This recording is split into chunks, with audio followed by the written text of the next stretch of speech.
ട്രേഡിങ്ങിൽ struggle ചെയ്യുന്ന ആളുകളെ നോക്കിക്കഴിഞ്ഞാൽ പ്രധാനമായും 2 കാറ്റഗറി ആളുകളെ നമുക്ക് കാണാൻ പറ്റും. ഒരു കൂട്ടം ആളുകൾ നിരന്തരം അവർ ചെയ്യുന്ന കാര്യങ്ങൾ പരാജയപ്പെട്ടുകൊണ്ടിരിക്കുന്നു, മുന്നോട്ട് പോകുന്തോറും ഇത് പരാജയപ്പെടുകയുള്ളൂ എന്ന് അവർക്ക് ഏറെക്കുറെ ബോധ്യം വന്നിട്ടുണ്ടാകും. എന്നിട്ടും അവർ ആ കാര്യങ്ങൾ തന്നെ നിരന്തരം ചെയ്തുകൊണ്ടിരിക്കുന്നു. അത് മാറ്റാൻ വേണ്ടിയിട്ട് ശ്രമിക്കുന്നില്ല, അതിനവർക്ക് കഴിയുന്നില്ല. ചില ആളുകൾ അവർ ചെയ്തുകൊണ്ടിരിക്കുന്ന കാര്യം വിജയിക്കുമോ അല്ലെങ്കിൽ പരാജയപ്പെടുമോ എന്നുള്ളത്, ഭാവിയിൽ എന്ത് സംഭവിക്കുമെന്നുള്ളത് അവർക്ക് അറിയില്ല. വിജയിക്കുമെന്ന് ഉറപ്പില്ലാഞ്ഞിട്ടും ആ കാര്യം അവർ തുടർന്ന് പോയിക്കൊണ്ടിരിക്കുന്നു.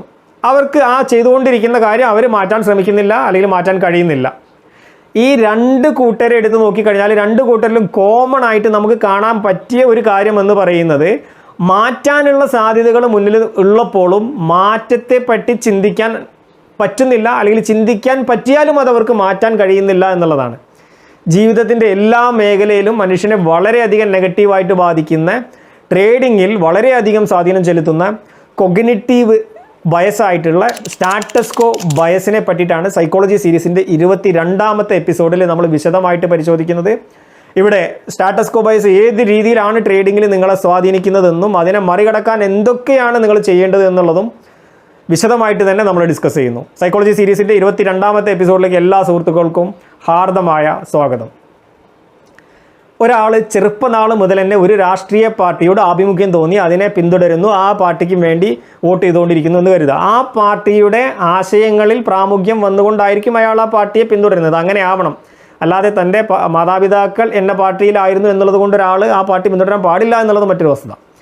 എന്നാൽ ഇയാൾ പിന്തുടരുന്ന ആ പാർട്ടി മുന്നോട്ട് വയ്ക്കുന്ന ആശയങ്ങളിൽ നിന്നും ആ പാർട്ടി പിറകോട്ട് പോയി നിൽക്കുന്ന സാഹചര്യത്തിൽ മറ്റൊരു പുതിയ പാർട്ടി ഇയാൾ പിന്തുടരുന്ന പാർട്ടിയുടെ അതേ ആശയങ്ങളും അതേ പ്രോമിസുകളുമായിട്ട് മുന്നോട്ട് വരുമ്പോഴും ഈ പുതിയ പാർട്ടിയെ ആക്സെപ്റ്റ് ചെയ്യാൻ പറ്റാത്ത, ആ പുതിയ പാർട്ടിക്ക് വോട്ട് ചെയ്യാൻ പറ്റാത്തതായിട്ടുള്ള ഒരു മാനസികാവസ്ഥയിൽ ഒരാളെ എത്തിക്കുന്നത് സ്റ്റാറ്റസ് കോ ബയസാണ്. ഇന്നത്തെ ഭാഷയിൽ പറഞ്ഞാൽ രാഷ്ട്രീയ അടിമകളെ സൃഷ്ടിക്കുന്നത് സ്റ്റാറ്റസ് കോ ബയസാണ്.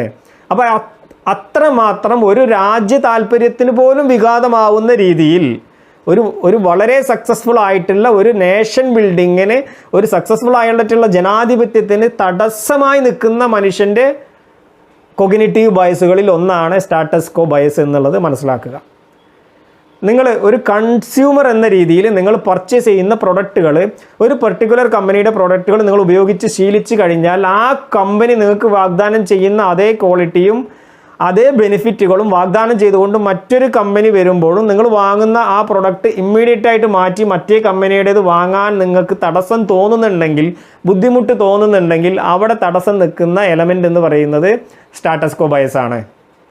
അപ്പോൾ നിങ്ങളൊരു ടൗണിൽ ചെന്നു, അവിടെ നിങ്ങൾക്ക് ബ്രോസ്റ്റ് കഴിക്കണം തോന്നുന്നു, നിങ്ങൾക്ക് KFC കഴിച്ച് പരിചയമുണ്ട്, അപ്പോൾ KFCയുടെ ടേസ്റ്റ് അല്ലെങ്കിൽ KFCയുടെ ഒരു ബ്രാഞ്ച് ഉണ്ടെങ്കിൽ അവിടെ കയറിയിട്ട് ആ ബ്രോസ്റ്റ് കഴിക്കാൻ നിങ്ങൾ കൂടുതൽ താല്പര്യം കാണിക്കുന്നു. ഒരു പക്ഷേ അതിനേക്കാളും ടേസ്റ്റുള്ള ഒരു ബ്രോസ്റ്റ് വിൽക്കുന്ന മറ്റൊരു ഷോപ്പ് അവിടെ ഉണ്ട് എന്നുള്ളത് പറഞ്ഞു കേട്ടാലും നിങ്ങൾക്ക് ആ പരിചയമില്ലാത്തതിലേക്ക് ഒരു പുതിയ പരീക്ഷണത്തിന്, ഒരു റിസ്കിന് നിങ്ങൾ മെനക്കെടാതെ അറിയാവുന്നതിൽ നിൽക്കാൻ വേണ്ടിയിട്ട് നോക്കുന്നു. സ്റ്റാറ്റസ് കോ ബയസിൻ്റെ സ്വാധീനം കൊണ്ടാണത്. റിലേഷൻഷിപ്പുകൾ എടുത്തു കഴിഞ്ഞാൽ ചില സ്ത്രീ പുരുഷ റിലേഷൻഷിപ്പ് അങ്ങേയറ്റം ടോക്സിക് ആണെന്നുള്ളത് 2 പേർക്കും അറിയാം. 2 പേരുടെ ജീവിതത്തിലും ആ റിലേഷൻഷിപ്പ് പരസ്പരം അങ്ങോട്ടും ഇങ്ങോട്ടും ഒന്നും ആഡ് ചെയ്യുന്നുണ്ടാവില്ല, മറിച്ച് 2 പേരുടെയും ജീവിതം കൂടുതൽ ദുരിതപൂർണ്ണമാക്കുന്നുണ്ടാവും പരസ്പരം അങ്ങോട്ടും ഇങ്ങോട്ടും. എന്നാലും ആ റിലേഷൻഷിപ്പ് വിട്ടുകൊണ്ട് പുതിയൊരു റിലേഷൻഷിപ്പ് തുടങ്ങാൻ ഒരാളെ സഹായിക്കാത്ത, അതിന് പ്രേരിപ്പിക്കാത്ത അയാളുടെ ഉള്ളിലുള്ള കൊഗ്നിറ്റീവായിട്ടുള്ള തടസ്സം എന്താണോ, ബയസ് എന്താണോ, അതാണ് സ്റ്റാറ്റസ് കോ ബയസ് എന്ന് പറയുന്നത്. ഇവിടെ മനഃശാസ്ത്രത്തിൻ്റെ ആംഗിളിൽ പരിശോധിച്ചാൽ ഹെൽത്തി അല്ലാത്ത റിലേഷൻഷിപ്പുകൾ ബ്രേക്ക് ചെയ്യേണ്ട സമയത്ത് ബ്രേക്ക് ചെയ്യുക തന്നെ വേണമെന്നുള്ളതാണ് മെൻ്റൽ ഹെൽത്തിന് നല്ലതായിട്ടുള്ള കാര്യം. അപ്പോൾ അതുകൊണ്ടാണ് ഒരു സിവിലൈസ്ഡ് ഡെവലപ്ഡ് രാജ്യങ്ങളിൽ, സിവിലൈസ്ഡ് സൊസൈറ്റികളിൽ ബ്രേക്കപ്പുകളും ഡിവോഴ്സുകളും കൂടുതലുള്ളത്. ആ സൊസൈറ്റി ഡെവലപ്ഡ് ആയതുകൊണ്ടും അവിടെ ആറ്റിറ്റ്യൂഡുകൾ സിവിലൈസ്ഡ് ആയതുകൊണ്ടും കൂടിയാണ്. ഇവിടെ ബയസുകളുടെ സ്വാധീനത്താൽ സൊസൈറ്റി ഏൽപ്പിച്ച കാര്യങ്ങൾ കൊണ്ട്, ഈ പറഞ്ഞ കൊഗ്നിറ്റീവ് ബയസിൻ്റെ സ്വാധീനത്താൽ ഒക്കെ അവിടെ സ്റ്റിക്ക് ഓൺ ചെയ്യുന്നു. അതിന് മാറണമെന്ന് ആഗ്രഹിക്കുന്നുണ്ടെങ്കിലും ആ റിലേഷൻഷിപ്പ് ബ്രേക്ക് ചെയ്യാൻ പറ്റാത്ത അവസ്ഥയിലൂടെ ആളുകൾ കടന്നു പോകുന്നു. അവിടെ സ്റ്റാറ്റസ് കോ ബയസിൻ്റെ സ്വാധീനം നിങ്ങൾക്ക് നോക്കിയാൽ കാണാൻ പറ്റും. കുറച്ച് ദിവസങ്ങൾക്ക് മുമ്പ് എൻ്റെ ഒരു സുഹൃത്ത് ഗൾഫിൽ നിന്ന് വിളിച്ചു. 10 വർഷമായിട്ട് ഗൾഫിൽ നിൽക്കുന്ന ആളാണ്. അപ്പോൾ കുറേ നാളുകൾക്ക് ശേഷം വിളിക്കുന്നതുകൊണ്ട് ഞാൻ ആളുടെ വിശേഷങ്ങളൊക്കെ സംസാരിച്ച കൂട്ടത്തിൽ ഇപ്പോൾ ഒരു സെക്ഷൻ എഞ്ചിനീയറോ ഒരു കൺസ്ട്രക്ഷൻ മാനേജറോ ഒക്കെ ആയിട്ടുണ്ടാവും എന്നുള്ള രീതിയിലാണ് ഞാൻ കാര്യങ്ങൾ ചോദിച്ചന്വേഷിച്ചത്. അപ്പോൾ ആൾ പറഞ്ഞു, ആൾ ഇത്രയും നാളായിട്ടും ആ നിലവിലുള്ള പൊസിഷൻ, ഒരു സൈറ്റ് എഞ്ചിനീയർ എന്നുള്ള പൊസിഷനിൽ നിന്ന് മാറാൻ ശ്രമിച്ചിട്ടില്ല. പ്രൊമോഷനുള്ള ഓഫറുകൾ വന്നു, ആൾ റിജക്റ്റ് ചെയ്തു. ആൾ അവിടെ തന്നെ ആ മാറ്റമില്ലാതെ അതിൽ തന്നെ തുടരാൻ വേണ്ടി ആൾ ചൂസ് ചെയ്തു എന്നുള്ളതാണ്. അപ്പോൾ ഇവിടെ മനുഷ്യൻ ഇങ്ങനെ മാറാനുള്ള ഒരു സാധ്യത അവൻ്റെ മുന്നിൽ നിൽക്കുമ്പോഴും ആ ഒരു അവസരങ്ങൾ അവൻ്റെ മുന്നിലുള്ളപ്പോഴും ആ മാറ്റത്തെ സ്വീകരിക്കാതെ ഒരു കംഫർട്ടായിട്ടുള്ള സോണിൽ, ഒരു കംഫർട്ട് ആയിട്ടുള്ള ഏരിയയിൽ നിൽക്കുന്ന അവൻ്റെ ആറ്റിറ്റ്യൂഡിനെയാണ് ഇവിടെ സ്റ്റാറ്റസ് കോ ബയസ് എന്ന രീതിയിൽ ഡിഫൈൻ ചെയ്യുന്നത്. അപ്പോൾ കൃത്യമായിട്ട് he or she prefer to stay same rather than a change. ഒരു മാറ്റത്തേക്കാൾ ഉപരി നിലവിലുള്ള കണ്ടീഷൻ പിന്തുടരാൻ വേണ്ടിയിട്ട് അവനോ അവളോ അവരോ ഒക്കെ ആഗ്രഹിക്കുന്നു, അല്ലെങ്കിൽ അത് പിന്തുടരുന്നു. അതിനെയാണ് സ്റ്റാറ്റസ് കോ ബയസ് എന്ന രീതിയിൽ ഡിഫൈൻ ചെയ്യുന്നത്. ട്രേഡിങ്ങിലേക്ക് വന്നാൽ ഇതേ സ്റ്റാറ്റസ് കോ ബയസിൻ്റെ സ്വാധീനം നിങ്ങൾക്ക് കാണാൻ പറ്റുക. ഒരാൾ ഒരു പ്രോസസ്സ് കുറേ നാളായിട്ട് ചെയ്യുന്നുണ്ട്, എന്നാൽ ആ പ്രോസസ്സ് പരാജയപ്പെടുന്നൊരു പ്രോസസ്സായിട്ടും അതിനെ കണ്ടിന്യൂ ചെയ്യാനുള്ള അയാളുടെ ഉള്ളിൽ നിന്ന് എവിടുന്നോ വരുന്ന അനാവശ്യമായ ഒരു ഡിസയർ എന്ന് പറയുന്നത് ഈ ബയസിൻ്റെ സ്വാധീനം കൊണ്ട് ഉണ്ടാവുന്നതാണ്. അത് അങ്ങനെ കണ്ടിന്യൂ ചെയ്യാനുള്ളൊരു ആഗ്രഹത്തേക്കാൾ ഉപരി ഇത് മാറാനുള്ള മനുഷ്യ മനസ്സിൻ്റെ മടിയാണ് എന്നുള്ളത് വേണം നമ്മൾ വായിച്ചെടുക്കാൻ, മനസ്സിലാക്കാൻ. അപ്പോൾ അവിടെ ഒന്നും കൂടെ ആ ഒരു പ്രോസസ്സ് എന്ന് പറയുന്നത്, അയാൾ പഠിച്ചൊരു സ്ട്രാറ്റജി എന്ന് പറയുന്നത് വിജയിക്കില്ല എന്ന് ബോധ്യപ്പെട്ടിട്ടും ഇത്രയും കാലം നഷ്ടമുണ്ടാക്കിയിട്ടും അയാളത് തന്നെ ഫോളോ ചെയ്യുന്നു. അത് ഒരു വശം. ഇനി ആ സ്ട്രാറ്റജിയിൽ അയാൾ പരാജയപ്പെടുന്ന അല്ലെങ്കിൽ അയാൾ തെറ്റായി ചെയ്യുന്ന പല കാര്യങ്ങളും അയാൾ പിന്തുടരുന്നത് ഇതേ ബയസിൻ്റെ സ്വാധീനം കൊണ്ട് തന്നെയായിരിക്കും. ഒരു ഉദാഹരണത്തിന്, അയാൾ സ്റ്റോപ്പ് ലോസ് വെക്കാതെ ട്രേഡ് എടുക്കുന്ന ഒരു രീതിയാണ് ഫോളോ ചെയ്യുന്നത് എന്ന് കരുതുക. അപ്പോൾ അങ്ങനെ നമ്മുടെ മെൻറ്റർഷിപ്പിൽ കുറച്ച് നാളുകൾക്ക് മുമ്പ് വന്ന ഒരു സുഹൃത്ത് ഗോൾഡിൽ ഫോറക്സിൽ ട്രേഡ് ചെയ്തുകൊണ്ടിരിക്കുകയായിരുന്നു. ആൾ സ്റ്റോപ്പ് ലോസ് വെക്കാത്ത മെത്തേഡാണ്. 2-3 മാസം ആൾ ട്രേഡ് ചെയ്തിട്ട് നല്ല പ്രോഫിറ്റ് ഉണ്ടാക്കും. പിന്നീട് വരുന്ന 4-5 ട്രേഡിൽ ആ ഉണ്ടാക്കിയ പ്രോഫിറ്റ് മുഴുവൻ സ്റ്റോപ്പ് ലോസ് വെക്കാത്തത് കൊണ്ട് ആൾ നഷ്ടപ്പെടുത്തുകയും ചെയ്യും. അപ്പോൾ അവിടെ ആ സ്റ്റോപ്പ് ലോസ് വെക്കാത്ത പ്രശ്നം ആണ് ആളുടെ പ്രശ്നം, അല്ലെങ്കിൽ ആളെ പരാജയപ്പെടുത്തുന്നതെന്ന് മനസ്സിലാക്കിയിട്ടും പിന്നെയും ആൾ ചെയ്യുമ്പോൾ അതേ രീതി തന്നെ ചെയ്യുന്നതായിരുന്നു ആൾക്ക് കംഫർട്ട്. അതുകൊണ്ടാണ് ആൾ പ്രോഗ്രാമിലേക്ക് വന്നത് തന്നെ. പുതുതായിട്ട് സ്റ്റോപ്പ് ലോസ് വെക്കുന്ന സമയത്ത് അയാൾക്ക് ആ കംഫർട്ട് കിട്ടുന്നില്ല, ആ മാറ്റം അയാൾക്ക് ഉൾക്കൊള്ളാൻ പറ്റുന്നില്ല, അതിൽ അയാൾക്ക് വിശ്വാസം വരുന്നില്ല എന്നുള്ളതായിരുന്നു. അപ്പോൾ അതേപോലെ തന്നെ ചില ആളുകൾ ഏർലി പ്രോഫിറ്റ് ബുക്ക് ചെയ്യുന്നതിലൂടെ സ്ട്രഗിൾ ചെയ്യുന്നുണ്ട്. അതുകൊണ്ടാണ് അയാൾ പരാജയപ്പെടുന്നത്. അല്ലെങ്കിൽ അയാൾക്ക് ഇപ്പോൾ ഉണ്ടാക്കുന്ന ആ പ്രോഫിറ്റ് കുറയാൻ കാരണമാവുന്നത് ഏർലി പ്രോഫിറ്റ് ബുക്കിംഗ് ആണെന്നുള്ളത് അറിഞ്ഞിട്ടും ആ ശീലിച്ച് വെച്ച കാര്യം അയാൾ തുടർന്ന് പോകുന്നതിൽ അയാൾക്ക് കംഫർട്ട് തോന്നുന്ന രീതി അയാൾക്ക് ഉണ്ടാക്കിയത് ഇതേ പറഞ്ഞ സ്റ്റാറ്റസ് കോ ബയസ് ആണ്. ഇനി അടുത്ത ഒരു പ്രധാനപ്പെട്ട ട്രേഡേഴ്സ് ഫേസ് ചെയ്യുന്ന പ്രശ്നങ്ങളിൽ ഒന്നായിട്ടുള്ള മാറ്റങ്ങൾക്കനുസരിച്ച് അപ്ഡേറ്റ് ചെയ്യാത്ത, പുതിയ കാര്യങ്ങൾ പഠിക്കാൻ മനസ്സ് കാണിക്കാത്ത ഒരു എലമെൻറ്റിൻ്റെ കാരണവും സ്റ്റാറ്റസ് കോ ബയസ് ആണ്. ഈ കാരണം കൊണ്ട് തന്നെ ട്രേഡിങ്ങിൽ ഇപ്പോൾ വിജയിച്ചിട്ടുള്ള ആളുകൾക്ക് കൂടുതൽ ബെറ്റർ ആയ രീതിയിൽ അവരുടെ റിട്ടേണുകൾ ഉണ്ടാക്കുന്നതിന് തടസ്സമായിട്ട് ബയസ് നിൽക്കുന്നു. ഇപ്പോൾ മാർക്കറ്റിൽ ഒരാൾ കഴിഞ്ഞ കുറച്ച് വർഷം കൊണ്ട് ഓപ്ഷൻ സെല്ല് ചെയ്ത് ഒരു 30%, 40% ആനുവൽ റിട്ടേൺ ഉണ്ടാക്കിക്കൊണ്ട് മുന്നോട്ട് പോവുകയാണ്. അയാൾ അതേ കാര്യം തന്നെ കണ്ടിന്യൂ ചെയ്യാൻ, മാറ്റമില്ലാതെ കണ്ടിന്യൂ ചെയ്യാൻ ആഗ്രഹിക്കുന്നു. അതിൽ തന്നെ നിൽക്കുന്നത് അയാൾക്ക് കംഫർട്ടായിട്ട് ഫീൽ ചെയ്യുന്നു. ശരിക്കും മറ്റു പല പുതിയ ഓപ്ഷനുകളും വന്നിട്ടുണ്ടാവാം. NSE BSEയിൽ പുതിയ കറൻസി പെയറുകൾ ലിസ്റ്റ് ചെയ്തിട്ടുണ്ടാവാം, അത് ലീഗൽ ആക്കിയിട്ടുണ്ടാവാം. INR-ഉമായിട്ട് ബന്ധപ്പെട്ട് അതിൽ കൂടുതൽ ഓപ്പർച്യൂണിറ്റി ഉണ്ടാവാം. അല്ലെങ്കിൽ അപ്പുറത്ത് മറ്റേതെങ്കിലും കമ്മോഡിറ്റിയിൽ വേറെ ഓപ്പർച്യൂണിറ്റികൾ ഉണ്ടാവാം. അല്ലെങ്കിൽ ഓപ്ഷൻ ബൈയിങ്ങിനെ പറ്റിയിട്ടുള്ള സാധ്യതകൾ അയാളുടെ മുന്നിലുണ്ടാവാം. പക്ഷേ അതിലേക്കൊന്നും ഫോക്കസ് ചെയ്യാൻ അയാൾ തയ്യാറാവില്ല. ആ പുതിയ ഒരു തലത്തിലേക്ക് ചിന്തിക്കാൻ പോലും അയാൾ മെനക്കെടില്ല. ചിന്തിച്ചാലും അത് ആക്ഷൻ എടുക്കുന്നതിൽ നിന്നും അയാളെ പിന്തിരിപ്പിക്കും ഈ സ്റ്റാറ്റസ് കോ ബയസ്. അപ്പോൾ ശരിക്കും അയാൾ ചെയ്യേണ്ടത് എന്താണ്? ഓരോ വർഷവും കഴിയുന്തോറും ആ റിട്ടേണിനെ വർദ്ധിപ്പിക്കാനുള്ള സാധ്യതകൾ, ഗ്രോ ചെയ്യാനുള്ള പൊട്ടൻഷ്യലുകൾ പരമാവധി പ്രയോജനപ്പെടുത്തുക എന്നുള്ളതാണ് മനുഷ്യൻ ഏത് മേഖലയിലും ചെയ്യേണ്ടത്. ഏത് മേഖലയിലും അവൻ്റെ ആ സാധ്യതയ്ക്ക് തടസ്സം നിൽക്കുന്ന ഘടകമെന്ന് പറയുന്നത് ഈ പറഞ്ഞ പ്രത്യേക കൊഗ്നിറ്റീവ് ബിഹേവിയറാണ്. അപ്പോൾ വളരെ കോൺഷ്യസ്ലി ഇടപെട്ടിട്ടില്ലെങ്കിൽ ഒരാളുടെ ട്രേഡിങ്ങിലുള്ള ഗ്രോത്തിനെ, ലാഭത്തിലായി കഴിഞ്ഞാൽ പോലും, പ്രോഫിറ്റ് ജനറേറ്റ് ചെയ്ത് കഴിഞ്ഞാൽ പോലും അയാളുടെ ഗ്രോത്തിനെ അത് ബാധിക്കും എന്നുള്ളതാണ്. അപ്പോൾ ഇങ്ങനെ വേറെ സ്കില്ല് അല്ലെങ്കിൽ വേറെ മേഖലയിലേക്ക് ഒരു ഓപ്ഷൻ സെല്ലർ ബൈയിലേക്ക് ഫോക്കസ് ചെയ്യുമ്പോൾ കൃത്യമായി പ്ലാൻ ചെയ്ത് കാൽക്കുലേറ്റഡ് റിസ്കിൽ കിട്ടുന്ന പ്രോഫിറ്റിൻ്റെ ഒരു പെർട്ടിക്കുലർ പെർസെൻറ്റേജ്, ഒരു വർഷത്തെ പ്രോഫിറ്റിൻ്റെ പെർട്ടിക്കുലർ പെർസെൻറ്റേജ് മാത്രം ഒരു വർഷം റിസ്ക് എടുക്കുമെന്ന് പ്ലാൻ ചെയ്തിട്ട് ചെയ്യുമ്പോൾ അത് വളരെ ലോജിക്കലി അയാൾ അതിനെ ഫേസ് ചെയ്യുന്ന രീതിയാവുന്നു.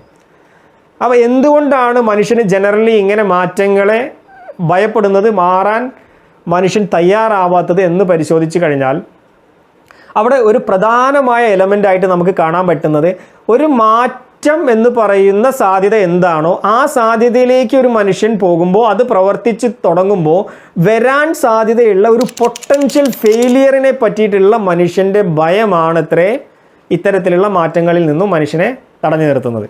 അപ്പോൾ 30%, 40% റിട്ടേൺ ഉണ്ടാക്കുന്ന ഈ മെത്തേഡിൽ നിന്ന് വേറൊരു മെത്തേഡും കൂടെ നോക്കിയാൽ അപ്പോൾ അത് കൂടുതൽ ലോസ് ആകുമോ, നിലവിൽ കിട്ടുന്ന പ്രോഫിറ്റിനെയും കൂടെ ഇല്ലാതാക്കുമോ എന്നതുപോലെയുള്ള ഭയങ്ങൾ, ആ മെത്തേഡ് പരാജയപ്പെടുമോ എന്നുള്ള ഭയങ്ങളാണ് അവനെ തടസ്സം നിർത്തുന്നത്. അപ്പോൾ എന്തു ചെയ്യണം? ആ ഭയത്തെ മറികടക്കാൻ ആ എടുക്കുന്ന റിസ്ക് കാൽക്കുലേറ്റഡ് ആയാൽ മതി, ആ ഭയത്തെ മറികടക്കാൻ പറ്റും. മറ്റൊരു പ്രധാനപ്പെട്ട എലമെൻ്റ് എന്ന് പറയുന്നത് ബ്രെയിൻ ഫാക്റ്റാണ്. മനുഷ്യ തലച്ചോറിൻ്റെ ഒരു ഭാഗമായിട്ടുള്ള സബ്തലാമിക് ന്യൂക്ലിയസ് എന്ന് പറയുന്ന ഭാഗം, തലാമസിൻ്റെ താഴെയായിട്ട് കാണപ്പെടുന്ന ഈ ഒരു ഭാഗത്തിന് മനുഷ്യൻ്റെ ഡിസിഷൻ മേക്കിംഗ് വളരെ ചലഞ്ചിങ് ആയിട്ടുള്ള, അല്ലെങ്കിൽ കംഫർട്ട് സോണിന് ബ്രേക്ക് ചെയ്തുകൊണ്ട് എടുക്കുന്ന ഡിഫിക്കൽട്ടായിട്ടുള്ള ഡിസിഷൻ മേക്കിങ്ങിൽ വലിയ സ്വാധീനമുണ്ട്. അപ്പോൾ അവിടെ ആ ഭാഗത്തിലെ ഒരു ആക്ടിവേഷൻ കുറവ് അല്ലെങ്കിൽ അതിൻ്റെ ഒരു സ്റ്റിമുലേഷൻ കുറവ് മനുഷ്യനെ ഈ രീതിയിലുള്ള ഒരു സബ്റ്റൈലായിട്ട് നിൽക്കാൻ അവനെ പ്രേരിപ്പിക്കുന്നു എന്നുള്ളതാണ്. അപ്പോൾ അവിടുത്തെ ഒരു ബേസിക്കലി ബ്രെയിനിൻ്റെ നേച്ചർ കൊണ്ടാണ് അങ്ങനെ അവൻ നിൽക്കുന്നത്. നമ്മൾ മുമ്പൊക്കെ ഡിസ്കസ് ചെയ്തതുപോലെ ബ്രെയിനിനെ സംബന്ധിച്ച് എനർജി സേവ് ചെയ്യണം. എനർജി കൺസപ്ഷൻ സേവ് ചെയ്യാൻ വേണ്ടിയിട്ട് അവന് ലേസി ആയിട്ട് ഇരിക്കാൻ വേണ്ടിയിട്ട്, വെറുതെ ഇരിക്കാൻ വേണ്ടിയിട്ട്, വലിയ എഫേർട്ട് ഇല്ലാതെ, ചലഞ്ച് ചെയ്യാതെ ഇരിക്കുക എന്നുള്ളത് ബ്രെയിൻ പ്രിഫർ ചെയ്യുന്നു. അതുകൊണ്ടാണ് പ്രിഫർ ടു സ്റ്റേ സെയിം എന്നുള്ള ഒരു മോഡിലേക്ക് മനുഷ്യൻ നീങ്ങുന്നത്, റാദർ ദാൻ ചേഞ്ച് ഓപ്റ്റ് ചെയ്യുന്നതിന് പകരം ജസ്റ്റ് സ്റ്റേ സെയിം എന്നുള്ളതിൽ അവൻ നിൽക്കുന്നു. അപ്പോൾ ഇതിനെ മറികടക്കാൻ റിസർച്ചുകൾ കാണിച്ചത്, ഈ എലമെൻറ്റിനെ മറികടക്കുന്നതിലൂടെ അയാളുടെ നിലവിലുള്ള പരാജയമാണെങ്കിൽ ആ പരാജയത്തിൻ്റെ റീസണുകൾ മാറ്റിയെടുക്കണമെങ്കിൽ, പരാജയപ്പെട്ടുകൊണ്ടിരിക്കുന്നതിന് റീസൺ ഉണ്ട്. ട്രേഡ് എടുക്കുമ്പോൾ നിങ്ങൾ കാണിക്കുന്ന പല തെറ്റായിട്ടുള്ള കാര്യങ്ങളും മാറ്റിയെടുക്കുന്നതിലൂടെയാണ് നിങ്ങൾക്ക് വിജയിക്കാൻ പറ്റുക. അപ്പോൾ ആ കാര്യങ്ങൾ മാറ്റിയെടുക്കാനുള്ള പ്രേരണ നിങ്ങളിൽ ഉണ്ടാവണമെങ്കിൽ ഈ പറഞ്ഞ നിങ്ങളുടെ ബ്രെയിൻ ആസ്പെക്റ്റിൽ ഒന്നായിട്ടുള്ള നിങ്ങളുടെ സബ്തലാമിക് ന്യൂക്ലിയസിനെ ആക്ടിവേറ്റ് ചെയ്യാനുള്ളൊരു ശ്രമം നിങ്ങളുടെ ഭാഗത്തുനിന്ന് ഉണ്ടാവണം, ഒരു അറ്റംപ്റ്റ് നിങ്ങളുടെ ഭാഗത്തുനിന്ന് ഉണ്ടാവണം. അപ്പോൾ എങ്ങനെയാണ് നമുക്കതിനെ ആക്ടിവേറ്റ് ചെയ്യാൻ പറ്റുക? സയൻറ്റിഫിക്കലി മെഡിക്കൽ സയൻസിൻ്റെ സഹായത്തോടെയൊക്കെ അതിനെ അപ്രോച്ച് ചെയ്യുന്ന രീതികൾ ട്രീറ്റ്മെൻറ്റിനൊക്കെ വേണ്ടി ഉപയോഗിക്കാറുണ്ട്. കാരണം ഈ പെർട്ടിക്കുലർ ഏരിയ സബ്തലാമിക് ന്യൂക്ലിയസ് എന്ന് പറയുന്ന ഭാഗം നമ്മുടെ പാർക്കിൻസൺസ് പോലെയുള്ള അസുഖങ്ങളുടെയൊക്കെ ഒരു റൂട്ട് കോസും കൂടെ ആയിട്ട് ആ ഭാഗത്താണ് അത് പ്രത്യക്ഷപ്പെടുന്നത്. അപ്പം മനുഷ്യൻ്റെ മോട്ടിലിറ്റിയൊക്കെ ആയിട്ട് ബന്ധപ്പെട്ടിട്ടുള്ള കാര്യങ്ങൾ കൺട്രോൾ ചെയ്യുന്നതും ആ ഭാഗമാണ്. നമ്മുടെ ഡിസിഷൻ മേക്കിങ്ങിനെ കൺട്രോൾ ചെയ്യുന്നത് ഈ ഭാഗമാണ്. ചില രീതിയിലുള്ള ഡിസിഷൻ മേക്കിങ്ങിനെ കൺട്രോൾ ചെയ്യുന്നു. അപ്പോൾ അവിടെ ശരിക്ക് ഒരു ഡീപ്പ് ബ്രെയിൻ സ്റ്റിമുലേഷൻ പോലെയുള്ള സംവിധാനങ്ങൾ ഉപയോഗിച്ചുകൊണ്ട്, സർജറി പോലെയുള്ള കാര്യങ്ങൾ ചെയ്തുകൊണ്ട്, അതായത് ഈ പറഞ്ഞ പെർട്ടിക്കുലർ ബ്രെയിൻ്റെ ഏരിയയിലേക്ക് ഇലക്ട്രോഡുകളൊക്കെ കണക്ട് ചെയ്തുകൊണ്ട് ഇലക്ട്രിക് ഇമ്പൾസുകൾ പുറപ്പെടുവിച്ചിട്ടൊക്കെ നടത്തുന്ന തെറാപ്പികൾ പോലെയുള്ള കൺസെപ്റ്റുകളാണത്. അപ്പോൾ നമുക്ക് ഇപ്പോൾ ആ രീതിയിൽ ബിഹേവിയർ ചേഞ്ച് ചെയ്യാൻ മെത്തേഡുകൾ അവൈലബിൾ ആയിട്ടില്ല. മേ ബി വരും വർഷങ്ങളിൽ, നിങ്ങളൊരു 10 വർഷം കഴിഞ്ഞിട്ട് 2035 ഈ വീഡിയോ കാണുന്നതെങ്കിൽ മേ ബി അന്നൊക്കെ അത്തരത്തിലുള്ള സംവിധാനങ്ങൾ ബിഹേവിയർ ചേഞ്ചിൽ വന്നിട്ടുണ്ടായിരിക്കാം. ഇപ്പോൾ നമുക്ക് ചെയ്യാൻ പറ്റുന്നത് കൊഗ്നിറ്റീവ് രീതിയിലും ആക്ഷനുകളിൽ ഫോക്കസ് ചെയ്തുകൊണ്ടും പ്രവൃത്തികളിൽ ഫോക്കസ് ചെയ്തുകൊണ്ടും ഈ ഭാഗങ്ങളെയൊക്കെ, ബ്രെയിനിൻ്റെ ചില പ്രത്യേക ഭാഗങ്ങളെയൊക്കെ സ്റ്റിമുലേറ്റ് ചെയ്യിക്കുക എന്നുള്ളതാണ് നമ്മുടെ മുന്നിലുള്ള ഓപ്ഷൻ എന്ന് പറയുന്നത്. അപ്പോൾ അതിന് നമുക്ക് എന്താണ് ചെയ്യാൻ പറ്റുക? ബേസിക്കലി എന്താണ് ചെയ്യേണ്ടത്? ഈ ഭാഗം എപ്പോഴാണ് സ്റ്റിമുലേറ്റ് ചെയ്യപ്പെടുന്നത്, എപ്പോഴാണ് ഇത് ആക്ടിവേറ്റ് ചെയ്യപ്പെടുന്നത്? സബ്തലാമിക് ന്യൂക്ലിയസ് എന്ന് പറയുന്ന ഭാഗം എപ്പോഴാണ് ആക്ടിവേറ്റ് ചെയ്യപ്പെടുന്നത്?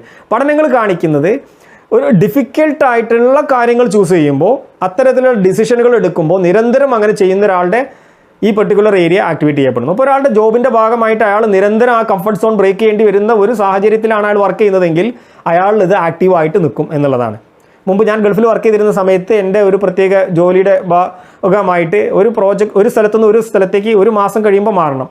അപ്പോൾ ഒരു സ്ഥലത്ത് പോയി അവിടുത്തെ ആളുകളെ പരിചയപ്പെട്ട് അവിടെ താമസ സ്ഥലം സെറ്റായി വരുമ്പോൾ ഇങ്ങനെ ആ പ്രോജക്റ്റ് തീർന്നു, ഷോർട്ട് പ്രൊജക്റ്റുകളായിരിക്കും, അടുത്ത ലൊക്കേഷനിലേക്ക് മാറണം. ഇങ്ങനെ GCCയിൽ മുഴുവൻ അങ്ങോട്ടും ഇങ്ങോട്ടും മൂവ് ചെയ്യുന്ന രീതി വരുമ്പോൾ നമ്മൾ അത് മെൻ്റലി നമ്മുടെ കംഫർട്ടിനെ ബ്രേക്ക് ചെയ്യുന്ന ഒന്നാണ്. പക്ഷെ അങ്ങനെ ചെയ്യുന്നതിലൂടെ ഈ പറഞ്ഞ ഒരു പ്രത്യേക ഭാഗത്തെ നിരന്തരം അത് പരിശീലിക്കുമ്പോൾ നമ്മൾ സ്റ്റിമുലേറ്റ് ചെയ്യപ്പെടുന്നു.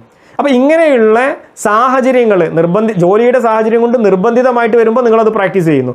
അങ്ങനെയുള്ള നിർബന്ധിതമായൊരു സാഹചര്യം ഇല്ലെങ്കിൽ നിങ്ങൾക്ക് വരുന്ന ചെറിയ ഓരോ അവസരങ്ങൾ പോലും നിങ്ങളുടെ കംഫർട്ട് സോണിനെ ബ്രേക്ക് ചെയ്യാൻ നിങ്ങൾക്ക് കിട്ടുന്ന ഓരോ ചെറിയ അവസരങ്ങളെ പോലും ഉപയോഗിച്ചുകൊണ്ട് ആ ഡിഫിക്കൽട്ടായിട്ടുള്ള ഡിസിഷൻ, അതായത് നിങ്ങളുടെ മുന്നിൽ വരുന്ന മാറ്റം എന്ന സാധ്യത നിങ്ങളെ സംബന്ധിച്ചൊരു ഡിഫിക്കൽട്ട് ഡിസിഷനാണ്.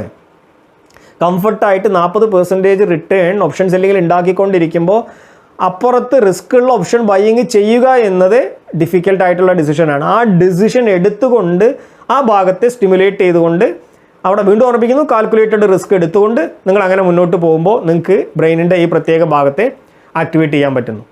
അപ്പോൾ ഇതാണ് ഒരു സാധ്യത. ഇത് നമുക്ക് പറയാൻ എളുപ്പമാണ്, ഡിഫിക്കൽട്ടായിട്ടുള്ള ആക്ഷൻ എടുക്കുക എന്നുള്ളത് അല്ലേ. അപ്പോൾ അങ്ങനെ ഡിഫിക്കൽട്ടായിട്ടുള്ള ആക്ഷൻ എടുക്കാൻ നിങ്ങളെ പ്രേരിപ്പിക്കുന്ന ചില എലമെൻറ്റുകളുണ്ട്. ചില പ്രത്യേക കാര്യങ്ങൾ നിങ്ങൾ ശ്രദ്ധിച്ചാൽ നിങ്ങൾക്ക് ഈ ഡിഫിക്കൽട്ടായിട്ടുള്ള ആക്ഷനിലേക്ക് താരതമ്യേന നിങ്ങൾ അറിയാതെ തന്നെ ലീഡ് ചെയ്ത് പോയിക്കോളും. അതിന് നിങ്ങൾ എന്തൊക്കെ ശ്രദ്ധിക്കണം എന്നുള്ളതും കൂടെ നമുക്കൊന്ന് നോക്കാം. അത് നോക്കിക്കഴിഞ്ഞാൽ സബ്കോൺഷ്യസ്ലി നിങ്ങൾ അത്തരത്തിലുള്ള ആക്ഷനുകൾ എടുത്തോളും. അതിന് ഒന്നാമത്തെ കാര്യം എന്ന് പറയുന്നത്, ഒന്നാമത്തെ പോയിന്റ് എന്ന് പറയുന്നത്, നിങ്ങൾക്കൊരു ക്ലിയർ ആയിട്ടുള്ള സ്പെസിഫിക് ആയിട്ടുള്ള ഗോൾ ഉണ്ടായിരിക്കുകയും ആ ഗോളിനെ ഇപ്പോൾ നിങ്ങൾ ട്രേഡിങ്ങിലേക്ക് വരിക എന്ന് പറയുമ്പോൾ ഒരു ഫിനാൻഷ്യൽ ഗോള് കൃത്യമായിട്ട് നിങ്ങളുടെ ലൈഫിൽ ഉണ്ടായിരിക്കുകയും ആ ഗോളിനെ നിരന്തരം ഓർക്കുകയും ചെയ്യുക എന്നുള്ളതാണ്. അപ്പോൾ ഈ ഫിനാൻഷ്യൽ ഗോൾ എന്ന് പറയുന്നത് വളരെ റിയലിസ്റ്റിക് ആവണം. മോസ്റ്റ്ലി അത് പെർസെൻറ്റേജ് ബേസിലൊക്കെ ആവണം. അപ്പോൾ വളരെ റിയലിസ്റ്റിക് ആയിട്ടുള്ള ഒരു വർഷം കൊണ്ട് നിങ്ങൾ അച്ചീവ് ചെയ്യാൻ പോകുന്ന അല്ലെങ്കിൽ ആഗ്രഹിക്കുന്ന ഗോൾ മനസ്സിലിടയ്ക്ക് നിലനിർത്തുക. അത് റിയലിസ്റ്റിക് ആണോ എന്ന് ചെക്ക് ചെയ്യുകയും ചെയ്യുക എന്നുള്ളത് ആദ്യത്തെ ഘട്ടം. രണ്ടാമത്തെ ഘട്ടം അതിൻ്റെ ഒരു ചെറിയ ചുവട് നിങ്ങൾ ചെയ്തു തുടങ്ങുക എന്നുള്ളതാണ്. അപ്പോൾ ആ ഗോളിലേക്ക് നിങ്ങളെ ലീഡ് ചെയ്യാൻ വേണ്ട ആ ഒരു ഘടകം എന്ന് പറയുന്നത്, ഇപ്പോൾ സ്റ്റോപ്പ് ലോസ് വെക്കാത്ത ഒരു ഹാബിറ്റ് മാറ്റിയെടുത്താലേ നിങ്ങൾക്ക് അതിലേക്ക് മൂവ് ചെയ്യാൻ പറ്റൂ എന്ന് മനസ്സിലാക്കുമ്പോൾ ആ ഒരു പെർട്ടിക്കുലർ ബിഹേവിയർ മാറ്റാൻ വേണ്ടി എന്താണോ ചെയ്യേണ്ടതെന്ന് പഠിച്ച് അതിൽ നിങ്ങൾ വർക്ക് ചെയ്യുന്നു. ആ ഒരെണ്ണത്തിൽ മാത്രം ഒരേ സമയം ഫോക്കസ് ചെയ്യുന്നു. ആ വലിയ ടാർഗറ്റിലേക്ക് നിങ്ങൾ ഡെവലപ്പ് ചെയ്യേണ്ട എല്ലാ സ്കില്ലിലും കൂടെ ഒരേ സമയം ഫോക്കസ് ചെയ്യാതെ ആ ഒരു കാര്യത്തിൽ മാത്രം ഫോക്കസ് ചെയ്തിട്ട് നിങ്ങൾ മുന്നോട്ട് പോവുക എന്നുള്ളതാണ് ഇതിൻ്റെ രണ്ടാമത്തെ ഘട്ടം എന്ന് പറയുന്നത്. മൂന്നാമത്തെ ഘട്ടം അല്ലെങ്കിൽ മൂന്നാമത്തെ പോയിന്റ് എന്ന് പറയുന്നത് എംബ്രേസ് ദ ഫെയിലിയർ എന്നുള്ളതാണ്. ഫെയിലിയറിനെ നിങ്ങൾ പൂർണ്ണമായിട്ട് ഉൾക്കൊള്ളുക എന്നുള്ളതാണ് അതുകൊണ്ട് അർത്ഥമാക്കുന്നത്. അപ്പം ഈ ഒരു വിജയം എന്ന് പറയുന്നത് നിങ്ങൾ കേട്ടിട്ടുണ്ടാവും, നിങ്ങൾക്ക് അറിയാവുന്ന കാര്യമായിരിക്കും. പല പരാജയങ്ങളുടെ ചവിട്ടുപടികളിലൂടെയാണ് വിജയം എന്ന ഒരു സോപാനത്തിലേക്ക് നിങ്ങൾ എത്തിച്ചേരുന്നത്. അപ്പോൾ ഈ വിജയം എന്ന് പറയുന്നതിലേക്ക് പോവാൻ ഫെയിലിയറിനെ ആക്സെപ്റ്റ് ചെയ്യേണ്ടതുണ്ട് എന്നുള്ളത് നിങ്ങൾ മനസ്സിലാക്കുകയും ഉൾക്കൊള്ളുകയും നിങ്ങളെ പറഞ്ഞ് ബോധ്യപ്പെടുത്തുകയും ചെയ്യുക എന്നുള്ളതാണ് ഇവിടെ ചെയ്യേണ്ടത്. അപ്പം നേരത്തെ നമ്മൾ തുടക്കത്തിൽ പറഞ്ഞു എന്തുകൊണ്ടാണ് സ്റ്റാറ്റസ് കോ ബയസിലേക്ക് മനുഷ്യൻ സ്റ്റിക്ക് ചെയ്യുന്നത്, അതിലേക്ക് അവൻ്റെ മനസ്സ് ഹോൾഡ് ചെയ്യപ്പെടുന്നത് എന്നുള്ളതിൻ്റെ റീസൺ മാറാൻ പോകുന്ന കാര്യത്തിലുള്ള പൊട്ടൻഷ്യൽ ഫെയിലിയറിനെ പറ്റി ഭയപ്പെട്ടുകൊണ്ടാണ് അവൻ അതിൽ സ്റ്റിക്ക് ഓൺ ചെയ്യുന്നത്. അപ്പോൾ ഈ പൊട്ടൻഷ്യൽ ഫെയിലിയറിനെ പറ്റിയുള്ള ഭയം ഇല്ലാതാക്കുന്നതിലൂടെ, ഫെയിലിയറിനെ പറ്റിയിട്ടുള്ള ഭയത്തെ നിർമ്മാർജ്ജനം ചെയ്തുകൊണ്ട് ഫെയിലിയറിനെ ഹഗ് ചെയ്യാൻ പഠിച്ചുകൊണ്ട് ഉള്ള ഒരു മനോഭാവം ഡെവലപ്പ് ചെയ്യുക എന്നുള്ളതാണ് മൂന്നാമത്തെ പോയിന്റ്. മറിച്ച് നാലാമത്തെ പോയിന്റ്, ഈ മാറ്റാൻ ശ്രമിക്കുന്ന ഫിയറിൻ്റെ സ്ഥാനത്ത് നിങ്ങൾ ക്യൂരിയസ് ഡെവലപ്പ് ചെയ്യാൻ ശ്രമിക്കുക എന്നുള്ളതാണ്. അപ്പോൾ ഒരു മാറ്റം കൊണ്ടുവരുന്നതിൽ ക്യൂരിയസ് ആയിരിക്കുക. നിങ്ങളിപ്പോൾ ചെയ്യുന്ന മെത്തേഡിൽ നിന്നും വിജയിക്കാത്ത ഒരു കാര്യമാണ്, വിജയിക്കാത്ത ഒരു പ്രൊഫഷനാണ്, മേഖലയാണ്. അപ്പോൾ പുതിയ ഒരു കാര്യം ചെയ്യാൻ പോകുന്നതിലുള്ള എക്സൈറ്റ്മെൻറ്റും ക്യൂരിയസും ഡെവലപ്പ് ചെയ്യുക. ഇത് ഡെവലപ്പ് ചെയ്യണമെങ്കിൽ നമ്മുടെ സൈക്കോളജി സ്ട്രക്ചറിൽ ഏത് ഭാഗത്താണ് ഇതുള്ളത് എന്നുള്ളത് സൈക്കോളജി സീരീസ് മുമ്പ് കണ്ടിട്ടുള്ളവർക്ക് അറിയാം അല്ലേ. സൈക്കോളജി സീരീസ് മുമ്പ് കാണാത്തവർ ഡിസ്ക്രിപ്ഷനിൽ മുഴുവൻ സീരീസിൻ്റെ ലിങ്ക് കൊടുക്കുന്നുണ്ട്. 21 വരെയുള്ള സീരീസുകൾ ഒരു ദിവസം ഒരു എപ്പിസോഡ് വെച്ചിട്ട് കാണാൻ വേണ്ടിയിട്ട് ശ്രമിക്കുക.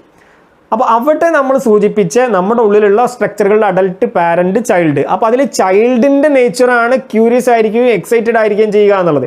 അപ്പോൾ ട്രേഡിങ്ങിൽ നമ്മൾ ചൈൽഡിനെ നിയന്ത്രിക്കാൻ ശ്രമിക്കുമ്പോൾ, സപ്രസ് ചെയ്യാൻ ശ്രമിക്കുമ്പോൾ ജനറൽ ലൈഫിൽ നിങ്ങൾ ചൈൽഡിൻ്റെ ക്യൂരിയസും എക്സൈറ്റ്മെൻറ്റ് പ്രകടിപ്പിക്കാൻ കിട്ടുന്ന അവസരങ്ങളിൽ പ്രകടിപ്പിച്ചുകൊണ്ട് അഭിനയിച്ചുകൊണ്ട്, ക്യൂരിയസ് ആവുന്നത് അഭിനയിച്ചുകൊണ്ട്, ഒരു കൊച്ചുകുട്ടിയുടെ കൗതുകത്തോടെ, ഒരു കൊച്ചുകുട്ടിക്ക് എല്ലാത്തിലും കൗതുകമാണ്. എന്തുകൊണ്ടാണ് റോസ് പൂ ചുവപ്പായിരിക്കുന്നത്, എന്താ കാർമേഘം എന്തുകൊണ്ടാണ് നീങ്ങുന്നത്, എല്ലാത്തിലും ഏതിലും അവന് ക്യൂരിയസ് ആണ്.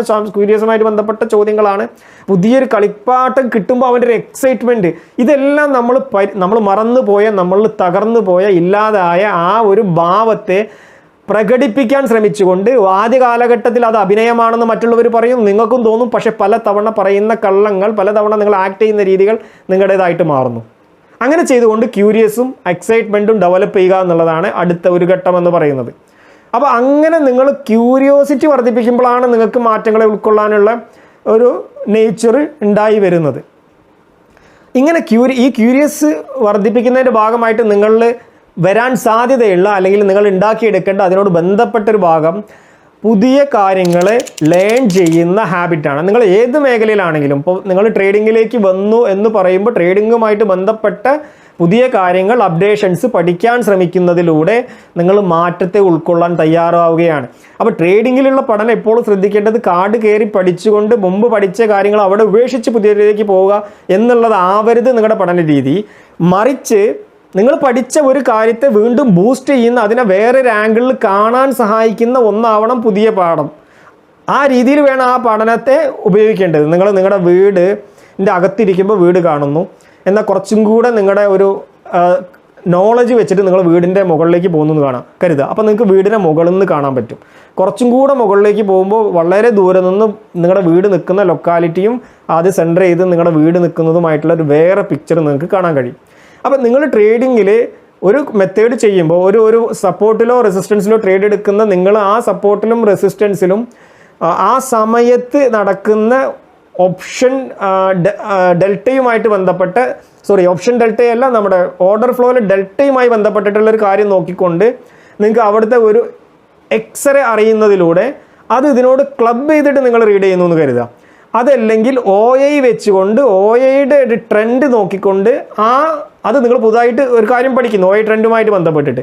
അപ്പോൾ അത് നിങ്ങൾ നിലവിൽ ഉപയോഗിക്കുന്ന അതേ മെത്തേഡിനെ, ആ മെത്തേഡിന് ഒന്നും കൂടെ സ്ട്രെങ്ത് നൽകുന്ന രീതിയിൽ അതിനെങ്ങനെ ഉപയോഗിക്കാമെന്ന് ചിന്തിക്കുമ്പോൾ അത് ഇതിൻ്റെ കൂടെ ഒരു കോൺഫ്ലുവൻസ് ആവുന്നു, അത് ഇതിനെ സ്ട്രെങ്തൻ ചെയ്യുന്നു. അല്ലാതെ ആദ്യത്തെ മെത്തേഡ് ഉപേക്ഷിച്ചിട്ട് ഇതിൻ്റെ പിറകെ പോവുക എന്നുള്ളതല്ല ട്രേഡിങ്ങിലേക്ക് വരുമ്പോൾ പുതിയ കാര്യങ്ങൾ പഠിക്കുക എന്നുള്ളത് കൊണ്ട് ഉദ്ദേശിക്കുന്നത്. അപ്പോൾ ഇങ്ങനെ ലേൺ ചെയ്യുക എന്നുള്ളതും ഒരു പ്രധാനപ്പെട്ട എലമെൻ്റായിട്ട് അവിടെ നിൽക്കുന്നു. ഇനി അവസാനത്തെ പോയിന്റ് എന്ന് പറയുന്നത് സീക്കിംഗ് സപ്പോർട്ട് എന്ന് പറയുന്നതാണ്. സീക്കിംഗ് സപ്പോർട്ട് എന്ന് പറയുമ്പോൾ നിങ്ങൾക്ക് നിങ്ങളുടെ മേഖലയിൽ വിജയിക്കാൻ വേണ്ട, നിങ്ങളുടെ മാറ്റങ്ങൾ വരുത്താൻ വേണ്ട പ്രചോദനം നൽകുന്ന ആളുകളുമായിട്ട്, അത്തരം കമ്മ്യൂണിറ്റികളുമായിട്ട് ഇടപെടാനും അവരുമായിട്ട് ഇൻട്രാക്ഷൻ ഉണ്ടാവാനും, അത്തരത്തിലുള്ള ഫാമിലി മെമ്പേഴ്സുമായിട്ട് കണക്ഷൻസ് ഉണ്ടാക്കാനും, അല്ലാത്തവരിൽ നിന്ന് മാറി നിൽക്കാനും ഒക്കെ ശ്രമിച്ചുകൊണ്ട് ആ സപ്പോർട്ട് എവിടെ നിന്ന് കിട്ടുമോ ആ സപ്പോർട്ട് നേടിയെടുക്കാൻ ശ്രമിച്ചുകൊണ്ട് മുന്നോട്ട് പോവുക എന്നുള്ളതാണ്. അപ്പോൾ അത് ഫ്രണ്ട്സോ ഫാമിലിയോ ആകാം, അല്ലെങ്കിൽ ഒരു മെൻറ്ററെ, നിങ്ങളെ സപ്പോർട്ട് ചെയ്യാൻ പറ്റുന്ന, നിങ്ങളെ പ്രചോദിപ്പിക്കാൻ പറ്റുന്ന ഒരു മെൻറ്ററുടെ സപ്പോർട്ട് തേടിക്കൊണ്ടും നിങ്ങൾക്ക് ഈ സപ്പോർട്ട് സീക്ക് ചെയ്യാം.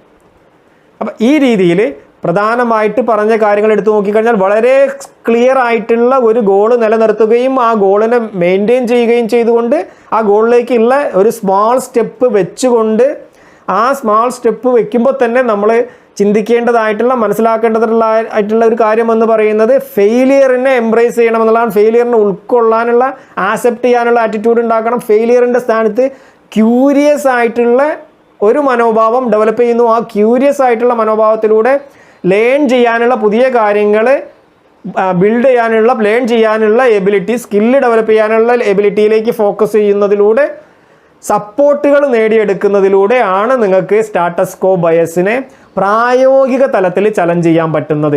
ഇങ്ങനെയൊക്കെ ചെയ്യുമ്പോൾ അത് ഇൻഡയറക്റ്റ്ലി നിങ്ങൾക്ക് ഡിഫിക്കൽട്ടായിട്ടുള്ള ഒരു ചോയ്സ് ആയിട്ടുള്ള മാറ്റം എന്ന ചോയ്സ് എടുക്കാൻ അത് നിങ്ങളെ സഹായിക്കുകയും, ആ മാറ്റം എന്ന ചോയ്സ് നിങ്ങൾ എടുക്കുമ്പോൾ അത് നിങ്ങളുടെ ബ്രെയിനിലെ സബ്തലാമിക് ന്യൂക്ലിയസിനെ ആക്ടിവേറ്റ് ചെയ്യുകയും അതിലൂടെ അത് നിങ്ങളുടെ മൊത്തത്തിലുള്ള പ്രകടനത്തെ, ഡിസിഷൻ മേക്കിങ്ങിനെ കാര്യക്ഷമമാക്കി നിങ്ങളുടെ പ്രകടനത്തെയൊക്കെ മെച്ചപ്പെടുത്തുകയും ചെയ്യുന്നു.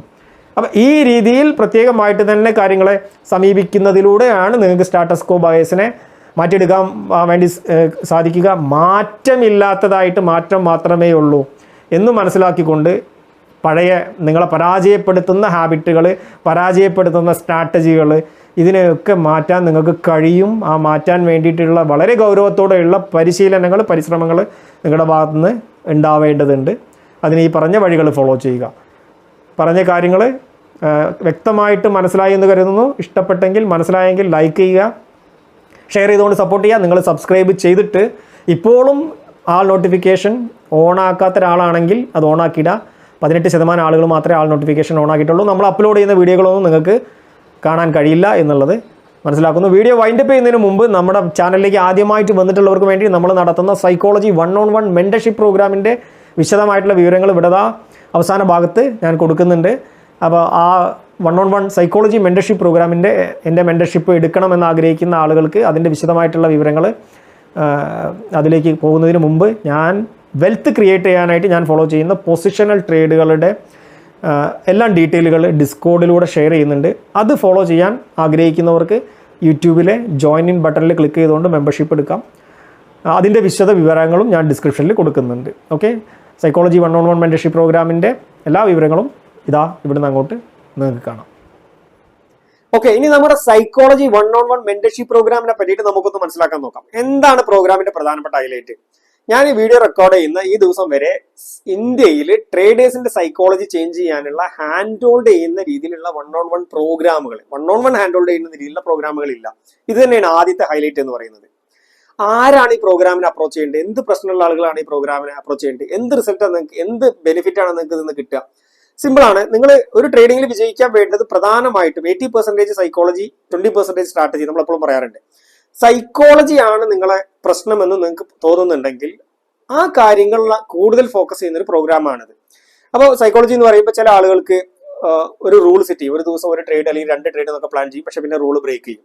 ചിലർക്ക് ഓവർ ട്രേഡ് ആണ്, റിവഞ്ച് ട്രേഡ് ചിലരുടെ പ്രശ്നമാണ്. ചില ആളുകൾക്ക് ടാർഗറ്റ് ഒക്കെ പ്ലാൻ ചെയ്യും, പക്ഷെ മുഴുവൻ ടാർഗറ്റ് വരെ വെയിറ്റ് ചെയ്യില്ല, നേരത്തെ എക്സിറ്റ് ചെയ്യും. ചില ആളുകൾ സ്റ്റോപ്പ് ലോസേ വെക്കില്ല, ചില ആളുകൾ സ്റ്റോപ്പ് ലോസ് വെക്കും, പിന്നെ അത് എഡിറ്റ് ചെയ്യും.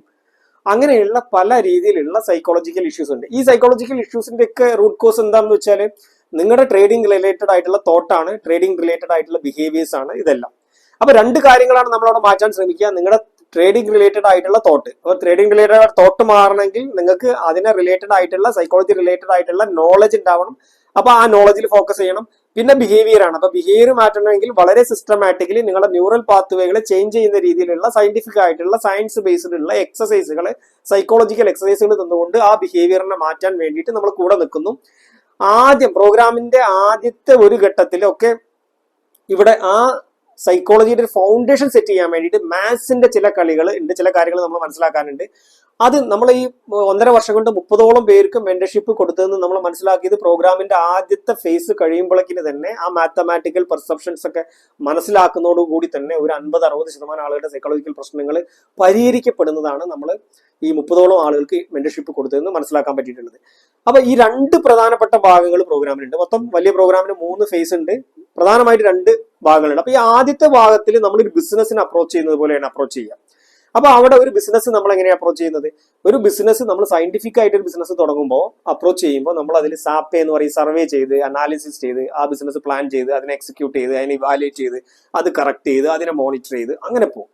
അപ്പൊ അങ്ങനെ പോകുന്ന ആ ഒരു അതിന്റെ ആദ്യത്തെ ഘട്ടത്തിൽ ആ സർവേ, അനാലിസിസ്, പ്ലാനിങ് എന്ന് പറയുന്ന ബിസിനസ്സിൽ ചെയ്യുന്ന അതേ കാര്യം നമ്മൾ ട്രേഡിങ്ങിനെയും ഒരു ബിസിനസ് ആയിട്ട് കണ്ടുകൊണ്ട് ട്രേഡിങ്ങിലെ ആദ്യത്തെ ഫേസിൽ നമ്മൾ ചെയ്യും. അപ്പൊ പലർക്കും ഇതിലൊരു പ്രോസസ്സും സിസ്റ്റവും ഒന്നും ഇല്ലാത്തത് കൊണ്ടും കൂടിയാണ് ആളുകൾ പരാജയപ്പെടുന്നത്. അപ്പൊ അത് വളരെ സിസ്റ്റമാറ്റിക് ആയിട്ട് സെറ്റ് ചെയ്യും. പിന്നെ 2ാമത്തെ ഘട്ടം വരുമ്പോൾ അവിടെയാണ് നമ്മൾ സൈക്കോളജിക്കൽ എലമെന്റുകളിലേക്ക്, സൈക്കോളജിക്കൽ കാര്യങ്ങളിലേക്ക് കടക്കുന്നത്, സൈക്കോളജിക്കൽ എക്സസൈസിലേക്ക് കടക്കുന്നത്, നിങ്ങളുടെ തോട്ട് പ്രോസസ്സിനെ ചേഞ്ച് ചെയ്യുന്നത്, ബിഹേവിയർ ചേഞ്ച് ചെയ്യാൻ വേണ്ടിയുള്ള സൈക്കോളജിക്കൽ എക്സസൈസുകൾ ചെയ്യുന്നത്, അങ്ങനെ തുടർന്ന് പോകുന്നുണ്ട്. അപ്പൊ അവിടെ നിങ്ങളുടെ സൈക്കോമെട്രിക് ടെസ്റ്റുകളൊക്കെ നടത്തി നിങ്ങൾക്ക് അനുയോജ്യമായ രീതിയിലേക്ക് ചില മൊഡ്യൂളുകൾ ചിലർക്ക് ആഡ് ചെയ്തും ഒഴിവാക്കിയും ഒക്കെയാണ് ഇത് മുന്നോട്ട് പോവുക. അപ്പോൾ അത് സൈക്കോമെട്രിക് ടെസ്റ്റുകളൊക്കെ വരുന്നത് വലിയ പ്രോഗ്രാമിലാണ്, 2 മന്ത് പ്രോഗ്രാമിലാണ്. നമുക്ക് 2 മന്തിന്റെ ഒരു പ്രോഗ്രാം ഉണ്ട്, 1 മന്തിന്റെ പ്രോഗ്രാം ഉണ്ട്, 3 വീക്കിന്റെ പ്രോഗ്രാം ഉണ്ട്. അപ്പൊ നിങ്ങൾക്ക് അഫോർഡ് ചെയ്യാൻ പറ്റുന്ന ഒരു പ്രോഗ്രാം ചൂസ് ചെയ്യുക. ഏറ്റവും എല്ലാ രീതിയിലും എല്ലാ കാര്യങ്ങളും കവർ ചെയ്യുന്ന ബെസ്റ്റ് പ്രോഗ്രാം 2 മന്ത് പ്രോഗ്രാം ആണ്. അതാണ് കംപ്ലീറ്റ് പ്രോഗ്രാം എന്ന് പറയുന്നത്. അതിൽ വളരെയധികം സമയം കിട്ടും. നിങ്ങൾ ട്രേഡ് എടുക്കുകയും ആ ട്രേഡിനെ പിന്നീട് നമ്മൾ ട്രേഡ് എടുക്കേണ്ട രീതി ആദ്യം സെറ്റ് ചെയ്യും. പിന്നീട് നിങ്ങൾ ട്രേഡ് എടുത്ത് ഓരോ ദിവസവും ആ ട്രേഡ് ഡിസ്കസ് ചെയ്യും. അവിടെ വന്ന പ്രശ്നങ്ങൾ ഡിസ്കസ് ചെയ്യും. ആ പ്രശ്നങ്ങളിൽ എന്തൊക്കെയാണ് അവിടെ സൈക്കോളജിക്കൽ എലമെന്റുകൾ വർക്ക് ചെയ്തെന്നുള്ളത് നമ്മൾ ചൂണ്ടിക്കാണിക്കും. എന്നിട്ട് അതിനെ കറക്റ്റ് ചെയ്യും. എക്സസൈസുകൾ തന്നത് അതിൽ എന്തെങ്കിലും വേണ്ടത്ര റിസൾട്ട് ഇല്ലെങ്കിൽ എക്സസൈസുകൾ മാറ്റി അങ്ങനെയൊക്കെ സിസ്റ്റമാറ്റിക്കലി മുന്നോട്ട് പോകുന്ന ഒരു പ്രോഗ്രാമാണിത്. നിങ്ങൾ എന്ത് പ്രശ്നമായിട്ടാണോ വന്നത് ആ പ്രശ്നം നമ്മുടെ പ്രോഗ്രാം തീരുമ്പോഴേക്കും നിങ്ങളുടെ സൈക്കോളജിക്കൽ ഇഷ്യൂ നമ്മൾ മാറ്റിയെടുത്തിരിക്കും. നിങ്ങളുടെ സൈക്കോളജിക്കൽ ഇഷ്യൂ മാറ്റിയെടുക്കുന്നതിലൂടെ നിങ്ങളുടെ ബിഹേവിയർ ചേഞ്ച് ചെയ്യുന്നതിലൂടെ ഏതൊരാളെയും പ്രോഫിറ്റിലാകാൻ സഹായിക്കുക എന്നുള്ളതാണ് പ്രോഗ്രാമിന്റെ അൾട്ടിമേറ്റ് എയിം എന്ന് പറയുന്നത്. ഈ കാര്യങ്ങൾ കറക്റ്റ് ആവുന്നതിലൂടെ നിങ്ങൾ പ്രോഫിറ്റിൽ എത്തിയിട്ടുണ്ടാവും എന്നുള്ളതാണ്. അപ്പൊ ഇവിടെ സൈക്കോളജി നിങ്ങളുടെ സ്ട്രാറ്റജി പലർക്കും വളരെ കംഫർട്ടാണ് അറിയാമെന്നൊക്കെ തോന്നുന്നെങ്കിലും നിങ്ങളുടെ സ്ട്രാറ്റജിയിലും പല കാര്യങ്ങളും ഇനിയും നിങ്ങൾ മനസ്സിലാക്കാനുണ്ടാവും. അതൊക്കെ നമ്മൾ ബോധ്യപ്പെടുത്തി തരും ആദ്യത്തെ ഫേസിൽ. ഇങ്ങനെയാണ് പ്രോഗ്രാമിന്റെ ഒരു എൻറ്റയർ സ്ട്രക്ചർ എന്ന് പറയുന്നത്. നിങ്ങൾ അപ്പൊ ഇതിൽ എന്തുകൊണ്ട് നിങ്ങൾ എൻ്റെ അടുത്ത് വരണം, എന്താണ് എൻ്റെ എലിജിബിലിറ്റി? വർഷങ്ങളായിട്ട് ട്രേഡിങ്ങിലുള്ള ഒരാളാണ് ഞാൻ. അപ്പൊ നമ്മൾ വീഡിയോ റെക്കോർഡ് ചെയ്യുന്ന സമയത്ത് നമ്മൾ 5 വർഷമാകുന്നു. ഞാൻ ഒരു ട്രെയിനർ എന്നുള്ള രീതിയിൽ, പേഴ്സണൽ കോച്ച് എന്നുള്ള രീതിയിൽ, കൗൺസിലർ എന്നുള്ള രീതിയിൽ ഞാൻ സേവനം അനുഷ്ഠിച്ചിട്ടുണ്ട്. അപ്പൊ അവിടെ നമ്മൾ ട്രാൻസാക്ഷൻ അനാലിസിസ് എന്ന സൈക്കോളജിയുടെ ബേസിലാണ് പേഴ്സണൽ കൗൺസിലിംഗ് ഒക്കെ കൊടുത്തുകൊണ്ട്. അപ്പൊ ട്രേഡിംഗ് എന്ന് പറയുന്നത് ഒരേ സമയം ഒരു ഇൻഡിവിജ്വൽ സ്കില്ലും അതേസമയം ഒരു ബിസിനസ്സുമാണ്. അപ്പൊ ബിസിനസിന്റെ ആസ്പെക്ട് ഞാൻ പറഞ്ഞു. അപ്പൊ ബിസിനസിന്റെ ആസ്പെക്റ്റിലുള്ള എന്റെ എക്സ്പീരിയൻസ്, ഞാനൊരു ബിസിനസ് കൺസൾട്ടന്റ് കൂടിയായിരുന്നു. ട്രേഡിംഗിലേക്ക് വരുന്നതിന് മുമ്പും ട്രേഡിംഗ് ചെയ്തിരുന്ന ആദ്യ കാലഘട്ടത്തിലും നമ്മൾ പാരലായിട്ട് കൺസൾട്ടൻസി ചെയ്തിരുന്നു. പേഴ്സണൽ കൗൺസിലിംഗും നമ്മൾ സജീവമായിട്ട് ചെയ്തിരുന്നതാണ്. അപ്പോൾ ഈ 2 എലമെന്റുകൾ ചേർന്നതായതുകൊണ്ട് ഈ 2 എലമെന്റിലും എനിക്ക് നിങ്ങളെ കൃത്യമായിട്ട് ഗൈഡ് ചെയ്യാൻ പറ്റും എന്നുള്ളതാണ്. ആ കാരണം കൊണ്ടാണ് നിങ്ങൾക്ക് ഇപ്പോൾ ഇനി ഇതേ പ്രോഗ്രാം വേറെ ഒരു സ്ഥലത്ത് നിങ്ങൾക്ക് 1-on-1 psychology counselling mentorship available ആണെങ്കിൽ പോലും why you have to choose me എന്നുള്ളതിന്റെ ആൻസർ അതാണ്. ഈ 2 മേഖലയിലും പേഴ്സണൽ കൗൺസിലിംഗിലുള്ള എൻ്റെ പരിചയവും ബിസിനസ്സിലുള്ള എൻ്റെ പരിചയവും നിങ്ങളെ അത് ഞാൻ ഉപയോഗിച്ചിട്ടുണ്ട് ഈ പ്രോഗ്രാം ഡിസൈൻ ചെയ്യുന്നതിൽ നിങ്ങൾക്ക് തരുന്നതിനൊക്കെ. ഈ മെത്തേഡുകളൊക്കെ ഉപയോഗിച്ചുകൊണ്ട് ഞാൻ എങ്ങനെ ട്രേഡ് ചെയ്യുന്നു എന്നുള്ളതിന്റെ എക്സാമ്പിൾസ് ഒക്കെ നിങ്ങൾ ലൈവ് ട്രേഡ് എന്നൊക്കെ പറഞ്ഞിട്ട് കുറച്ച് ട്രേഡുകളൊക്കെ നമ്മൾ ഇട്ടിട്ടുണ്ട്. അത് കാണാം. പിന്നെ നമ്മുടെ ഡിസ്കോഡിൽ മെന്റർഷിപ്പ് എടുത്തിട്ടുള്ള ആളുകൾക്ക് അറിയാം. അപ്പൊ നമ്മൾ ഇങ്ങനെ പ്രോഗ്രാം ചെയ്യുമ്പോൾ ഞാൻ പ്രോഫിറ്റിലാണോ എന്നുള്ള ചോദ്യമൊക്കെ പലരും ചോദിക്കാറുണ്ട്. അപ്പൊ ഞാൻ കഴിഞ്ഞ വർഷം നമ്മൾ വീഡിയോ റെക്കോർഡ് ചെയ്യുന്നതിന് തൊട്ട് മുമ്പത്തെ വർഷം നമ്മൾ 50% റിട്ടേൺ ഓൺ ഇൻവെസ്റ്റ്മെന്റ് ഉണ്ടാക്കിയിട്ടുണ്ട്. ഡിസ്കോഡിൽ ആ ട്രേഡുകൾ ഷെയർ ചെയ്യാറുണ്ട്. അത് മേജർലി പൊസിഷണൽ സ്വിംഗ് ട്രേഡുകളാണ്. അപ്പൊ ഇതാണ് മൊത്തത്തിൽ എന്നെ പറ്റിയിട്ടും പ്രോഗ്രാമിനെ പറ്റിയിട്ടുള്ള ഡീറ്റെയിൽസ്. ഇനി നിങ്ങൾ പ്രോഗ്രാമിൽ പങ്കെടുത്ത ആളുകൾ എന്താണ് പറയുന്നത് എന്നുള്ളതിന്റെ ഫീഡ്ബാക്കും കൂടെ നിങ്ങൾ കാണാൻ താഴെ ഡിസ്ക്രിപ്ഷനിൽ ഞാൻ ഇടുന്നുണ്ട്. ഈ ഫീഡ്ബാക്കിന്റെ പ്രത്യേകത എന്ന് പറയുന്നത് നമ്മൾ സാധാരണ ഒരു 1 ഡേ പ്രോഗ്രാം അറ്റൻഡ് ചെയ്ത് ആ പ്രോഗ്രാം കഴിഞ്ഞതിന് ശേഷം ഇത് കൊള്ളാം അടിപൊളി എന്ന് ആളുകൾ പറയും. ഇത് അങ്ങനെയല്ല. നമ്മളെ പ്രോഗ്രാമിൽ ആദ്യത്തെ ഒരു ഘട്ടം കഴിഞ്ഞാൽ പിന്നെ 1.5 മാസം 2 മാസമൊക്കെ അവർ ട്രേഡ് ചെയ്യുന്നുണ്ട് വലിയ പ്രോഗ്രാമിൽ. അപ്പൊ ട്രേഡ് ചെയ്ത് ആ റിസൾട്ട് അറിഞ്ഞതിന് ശേഷം ആണ് നമ്മൾ പ്രോഗ്രാം വൈൻഡ് അപ്പ് ചെയ്യുമ്പോഴാണ് ഫീഡ്ബാക്ക് എടുക്കുക. അപ്പൊ 2 മാസമൊക്കെ നമ്മുടെ കൂടെ നിന്ന് ട്രേഡ് ചെയ്ത് അവർ എന്ത് ബിഹേവിയർ ആയിട്ട് വന്നു പോകുമ്പോൾ ആ ബിഹേവിയർ ഉണ്ടോ ഇല്ലയോ എന്നുള്ളത് നിങ്ങൾക്ക് ആ ഫീഡ്ബാക്കുകൾ കണ്ടാൽ അറിയാൻ പറ്റും എന്നുള്ളതാണ്. അപ്പോൾ കുറച്ചധികം നീണ്ടു പോയെങ്കിലും പ്രോഗ്രാമിൽ പങ്കെടുക്കണം താല്പര്യമുള്ള ആളുകൾക്ക് യൂസ്ഫുൾ ആവുമെന്ന് കരുതുന്നു. അപ്പോൾ അത് കണ്ട് മനസ്സിലാക്കിയതിന് ശേഷം പ്രോഗ്രാമിലേക്ക് താഴെ ഞാൻ അതിന്റെ ടെലഗ്രാം ID കൊടുക്കുന്നുണ്ട് നിങ്ങൾക്ക് കോൺടാക്ട് ചെയ്യാനുള്ള. അതുപോലെ തന്നെ വാട്സപ്പ് നമ്പർ, വാട്സപ്പിൽ കോൺടാക്ട് ചെയ്യാം, മെസ്സേജ് അയച്ചുകൊണ്ട് കോൺടാക്ട് ചെയ്യാം. വാട്സപ്പ് നമ്പറും നമ്മൾ ഈ വീഡിയോയുടെ താഴെയായിട്ട് കൊടുക്കുന്നുണ്ട്. ഒരു മിനിമം ഒരു 2-2.5 ലക്ഷം ക്യാപിറ്റലൊക്കെ ഉള്ള ആളുകൾ കോൺടാക്ട് ചെയ്യാൻ വേണ്ടി ശ്രമിക്കുക. നമ്മൾ വെറുതെ 20,000-25,000 രൂപ ക്യാപിറ്റൽ വെച്ചതുകൊണ്ട് നമ്മുടെ സൈക്കോളജി ചേഞ്ച് ചെയ്യാൻ നോക്കുമ്പോൾ വളരെ ഹാർഡാണത് എന്നുള്ളതും കൂടെ മനസ്സിലാക്കുക. ഓക്കെ.